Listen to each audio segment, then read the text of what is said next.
What's up mga ka-fake? Ka-fake lang at huwag kang bibitaw hanggang matapos ang video na ito.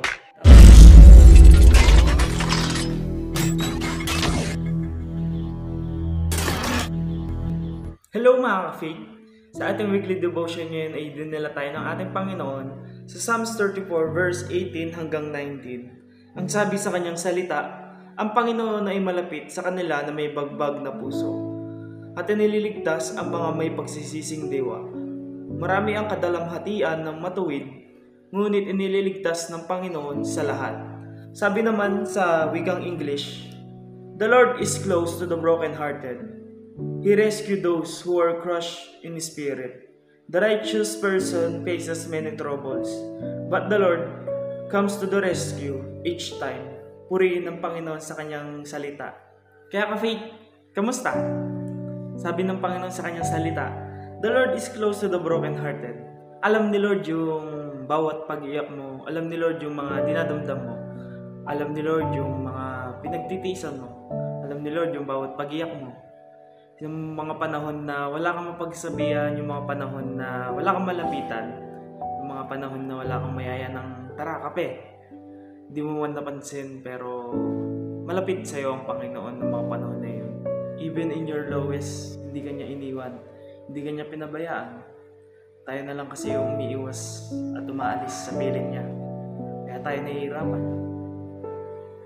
Di man natin maiwasan yung bawat suliranin at problema. Pero sana sa gitna ng mga bagay nito is magtiwala ka sa Kanya. Manampalataya at maging tapat ka sa harapan ng ating Panginoon. If God is with you, He will bring you through. Kaya huwag kang susuko laban pa. God is helping you. See it through, kapatid. Tignan mo kung anong kayang gawin ng Diyos sa buhay mo. Kaya sama-sama tayong ngingiti at lalaban pa kasama ang ating Panginoon. At bago matapos ang video nito, hayaan mong pag-pray kita. Tayo yumukot manalangin. Dakilang Diyos na makapangyarihan sa lahat. Panginoon, dinadalangin ko, Panginoon, ang taong nanonood ng video na ito. Panginoon, may pinagdadaanan siya, Panginoon, na hindi niya masabi sa iba. May nararamdaman siya, Panginoon, na hindi niya makwento sa iba.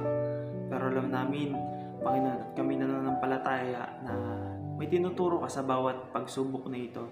Na sa aming paglaban, Panginoon, ay kasama ka namin. Lalong lumalim, Panginoon, ang tiwala namin sa iyo. Ang pag-ibig mo, Panginoon, ang patuloy na makita namin, Panginoon. Alam namin, Panginoon, na hindi mo kami iniwan, hindi mo kami pinabayaan. Salamat, Panginoon.